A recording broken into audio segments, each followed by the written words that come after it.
नमस्कार दोस्तों, स्वागत है आप सभी का आपके अपने YouTube चैनल वेदांसी टेक्निकल क्लासेस में। आज की इस वीडियो में दोस्तों राजस्थान टेक्निकल हेल्पर की वैकेंसी के लिए पिछली बार जो डीसी जनरेटर वाले चैप्टर में से क्वेश्चन आंसर पूछे गए थे वो क्वेश्चन आंसर जो है इस वीडियो में मैं डिस्कस करने वाला हूँ। अपना समय जो है वो कम से कम लगे इस तरीके से जो है इन क्वेश्चन आंसर्स को मैं डिस्कस करूँगा। सभी क्वेश्चन आंसर जो पिछली बार वैकेंसी में पूछे गए थे वो complete question answer DC generator वाले चैप्टर के मैं इस वीडियो में डिस्कस करने वाला हूँ। अतः आप लोग जो है इस वीडियो को अंत तक ज़रूर देखना और इसी तरह की जो है इम्पोर्टेंट क्वेश्चन आंसर जो है स्मार्ट और बिल्कुल फास्ट तरीके से यदि आप लोगों को सीखना है तो आप लोग जुड़े रहिए हमारे इस YouTube चैनल के साथ। इसे आप लोग सब्सक्राइब करें, साथ ही साथ बेल आइकन को प्रेस करें। तो ठीक है दोस्तों, स्टार्ट करते हैं आज का वीडियो। सबसे पहला क्वेश्चन था, देखिए दोस्तों यहाँ पे है एक डीसी जनरेटर, एक डीसी जनरेटर जो है यांत्रिक ऊर्जा को विद्युत ऊर्जा में बदलता है। अब क्वेश्चन ये क्या था कि डीसी जनरेटर क्या करता है, कौन सी ऊर्जा को कौन सी ऊर्जा में बदलता है। तो इसका डायरेक्टली आंसर हो जाएगा कि ये यांत्रिक ऊर्जा को जो है विद्युत ऊर्जा में बदलता है। यांत्रिक ऊर्जा को विद्युत ऊर्जा में बदलता है। यांत्रिक ऊर्जा को हम इंग्लिश में बोलते हैं मैकेनिकल एनर्जी। मैकेनिकल एनर्जी को यह इलेक्ट्रिकल एनर्जी में कन्वर्ट करता है। यानी कि हम इसको जब घुमाते हैं, मतलब जब मैकेनिकल एनर्जी हम इसको देते हैं तो यह इलेक्ट्रिकल एनर्जी हमें वापस रिटर्न में आउटपुट में देता है। ठीक है, नेक्स्ट क्वेश्चन, डीसी जनरेटर व एसी जनरेटर में मूल अंतर यह है कि डीसी जनरेटर में कम्यूटेटर, डीसी जनरेटर में क्या होता है दोस्तों, कम्यूटेटर होता है, जबकि एसी जनरेटर में स्लिप रिंग्स लगी होती है। ठीक है, सभी याद रखोगे, डीसी जनरेटर में कम्यूटेटर होता है और एसी जनरेटर जो अल्टरनेटर होता है उसमें स्लिप रिंग्स होती है। ठीक है, इसके बाद में नेक्स्ट देखते हैं, डीसी जनरेटर का कार्य गतिशीलता प्रेरित ईएमएफ, डायनेमिकली इंड्यूस्ड ईएमएफ। दोस्तों कोई भी ऐसा जनरेटर जिसमें घूमने वाला भाग है उसमें जो प्रेरित ईएमएफ होगा वो गतिशीलता या गतिजन्य प्रेरित ईएमएफ कहलाएगा। एक होता है अपने पास में ट्रांसफॉर्मर जिसमें स्थिर कोई भाग जो है घूमने वाला नहीं होता, तो वहां पे जो है स्थितिजन्य प्रेरित ईएमएफ होता है ट्रांसफॉर्मर में। और जहां पे घूमने वाले भाग होते हैं जैसे जनरेटर, जनरेटर में जो प्रेरित ईएमएफ है वो होता है गतिजन्य प्रेरित ईएमएफ। नेक्स्ट क्वेश्चन है दोस्तों, डीसी जनरेटर में पोल शूज को काउंटर संक स्क्रूज द्वारा जकड़ा जाता है। डीसी जनरेटर में जो पोल शूज होते हैं, आपको पता है योक या फिर बॉडी होती है, योक या बॉडी के जस्ट अंदर जो है वो पोल शूज लगे होते हैं। पोल शूज जो है वो काउंटर संक स्क्रूज द्वारा जो है उसकी योक या बॉडी पर कसे होते हैं। इसके बाद में नेक्स्ट है दोस्तों, कम्यूटेटर एसी करंट को डीसी करंट में बदलता है। ये चीज आपको पता होगी, कोई भी जो जनरेटर होता है उस जनरेटर के आर्मेचर में हमेशा एसी करंट उत्पन्न होता है। उस एसी करंट को हम कम्यूटेटर के द्वारा डीसी में बदलते हैं। ठीक है, नेक्स्ट अपने पास में इंपॉर्टेंट पॉइंट है, डीसी जनरेटर फेराडे के विद्युत चुंबकीय प्रेरण के सिद्धांत पर कार्य करता है। तो क्वेश्चन आपसे पूछा जाए कि डीसी जनरेटर किसके सिद्धांत पे कार्य करता है, आंसर आएगा फेराडे के विद्युत चुंबकीय प्रेरण के सिद्धांत पे। नेक्स्ट क्वेश्चन है दोस्तों, डीसी जनरेटर की बॉडी जो है ढलवां लोहा, कास्ट आयरन या फिर ढलवां इस्पात, कास्ट स्टील की बनी होती है।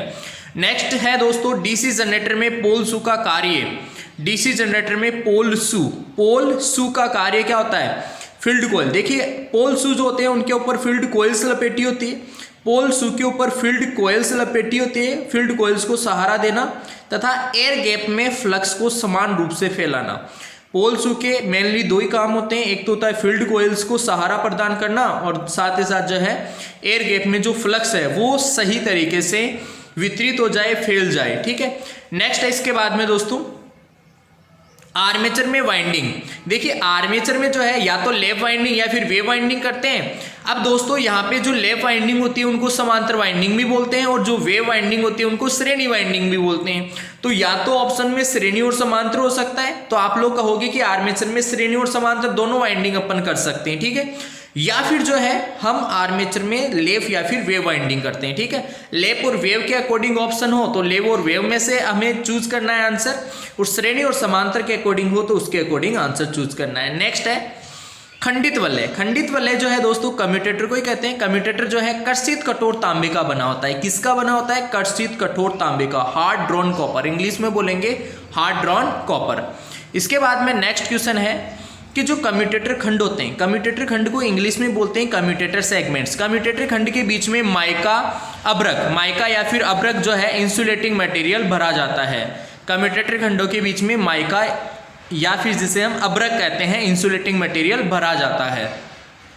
इसके बाद में दोस्तों नेक्स्ट है इंपॉर्टेंट पॉइंट, कम्यूटेटर की जो सफाई है, कम्यूटेटर की सफाई जो है कार्बन टेट्रा क्लोराइड से की जाती है। आपसे पूछा जाए कम्यूटेटर की सफाई किससे करते हैं, तो कार्बन टेट्रा क्लोराइड CCl4 द्वारा की जाती है।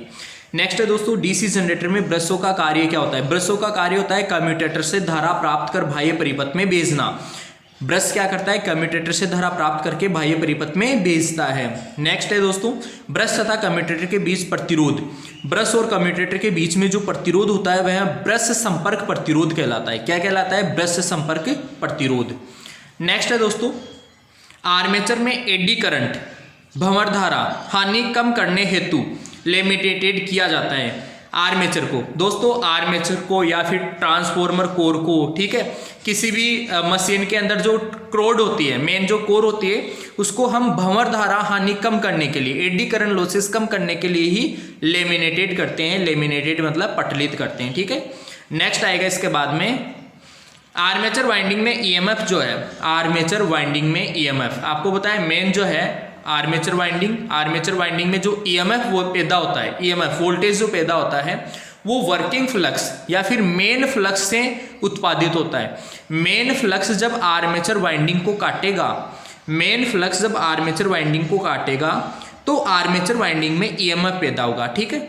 नेक्स्ट है किसी जनरेटर में आर्मेचर से करंट कम्यूटेटर और ब्रश द्वारा प्राप्त करते हैं। कोई भी जनरेटर है उसके आर्मेचर से जो करंट हम प्राप्त करते हैं वो किसके माध्यम से, किसकी सहायता से प्राप्त करते हैं, कम्यूटेटर और ब्रशेज की सहायता से। नेक्स्ट इसके बाद में फ्लेमिंग के दाएं हाथ के नियम से जनरेटर में प्रेरित ईएमएफ की दिशा हम बताते हैं, ठीक है। ये तो सभी को आपको पता होगा, नहीं भी पता तो याद रखने की कोशिश करें कि जो डीसी जनरेटर है उसमें फ्लेमिंग के दाएं हाथ के नियम से हम क्या करते हैं, उत्पन्न ईएमएफ की दिशा बताते हैं। फ्लेमिंग के बाएं हाथ के नियम से जो है किसी भी मोटर की घूमने की दिशा को बताया जाता है। नेक्स्ट क्वेश्चन है फ्लेमिंग का राइट हैंड रूल। वही फ्लेमिंग का राइट हैंड रूल, फ्लेमिंग के राइट हैंड रूल में हम इंड्यूस्ड ईएमएफ, मोशन और फ्लक्स के बीच का वेक्टर रिलेशन बताते हैं। आपको पता है इंड्यूस्ड ईएमएफ जो मध्यमा अंगुली होती है वो इंड्यूस्ड ईएमएफ को बताती है। जो अंगूठा है वो मोशन का मतलब है गति। जो दाहिने हाथ का जो अंगूठा है, अंगूठा किसको बताएगा, मोशन, गति, चाल को बताएगा। और जो फ्लक्स है उसको कौन बताती है, तर्जनी अंगुली। फ्लक्स को जो है तर्जनी अंगुली बताती है। नेक्स्ट है इसके बाद में डीसी जनरेटर की आर्मेचर वाइंडिंग में एक ईएमएफ उत्पन्न होता है जब यह चुंबकीय क्षेत्र में घूमता है। बहुत ही सिंपल सा क्वेश्चन था ये कि आर्मेचर वाइंडिंग जब किसी चुंबकीय क्षेत्र में घूमेगी तो उसमें क्या होगा, एक ईएमएफ उत्पन्न हो जाएगा। नेक्स्ट ये क्वेश्चन भी देखो काफी बार पूछा गया पिछले बार कि जो जनरेटर में ईएमएफ समीकरण है वो क्या होती है। तो जनरेटर में ईएमएफ समीकरण NP5Z/60A, NP5Z/60A। यहाँ पे ए क्या होता है, आर्मेचर में समांतर पथों की संख्या, जेड क्या होता है, आर्मेचर में चालकों की संख्या, फाई क्या होता है, फ्लक्स प्रति पोल, पी क्या होता है, नंबर ऑफ पोल्स की संख्या, और एन क्या होता है, आर्मेचर की घूर्णन गति आरपीएम में, राइट। नेक्स्ट है दोस्तों डीसी शंट जनरेटर। जो शंट जनरेटर होता है आप सभी को पता है, शंट जनरेटर जो है एक्साइटर के रूप में काम में लिया जाता है। लेकिन ये जो शंट जनरेटर है लगभग 120 वोल्ट से 150 वोल्ट के उत्तेजक के रूप में, याद रखना डीसी शंट जनरेटर का एप्लीकेशन है, ये उपयोग है कि डीसी शंट जनरेटर जो है एक्साइटर के रूप में काम में लिया जाता है। डीसी जनरेटर में प्रेरित ईएमएफ, पोल्स की संख्या प्रति फ्लक्स पोल, आर्मेचर के समांतर पथों की संख्या व चालकों की संख्या पर निर्भर करता है। जो प्रेरित ईएमएफ है वो किस किस के मान पे डिपेंड करता है, पोल्स की संख्या, अभी अपन ने सूत्र पढ़ा था, ई बराबर ईएमएफ बराबर होता है NP5Z/60A। तो उसमें एन क्या होता है, एन होती है आरपीएम घूर्णन गति, ठीक है, घूर्णन गति, पोल्स की संख्या, फ्लक्स प्रति पोल, आर्मेचर में समांतर पथों की संख्या, चालकों की संख्या, इन सभी पे ये निर्भर करता है। नेक्स्ट है जनरेटर में उत्पन्न ईएमएफ तब अधिकतम होता है जब फ्लक्स में परिवर्तन की दर अधिकतम होगी। बहुत ही सिंपल सा क्वेश्चन है ये। आपको पता है कि जो उत्पन्न ईएमएफ है वो डायरेक्टली समानुपाती होता है d∅/dt। यहाँ d∅/dt क्या है, फ्लक्स में परिवर्तन की दर। तो जो उत्पन्न ईएमएफ है वो फ्लक्स में परिवर्तन की दर के समानुपाती होता है।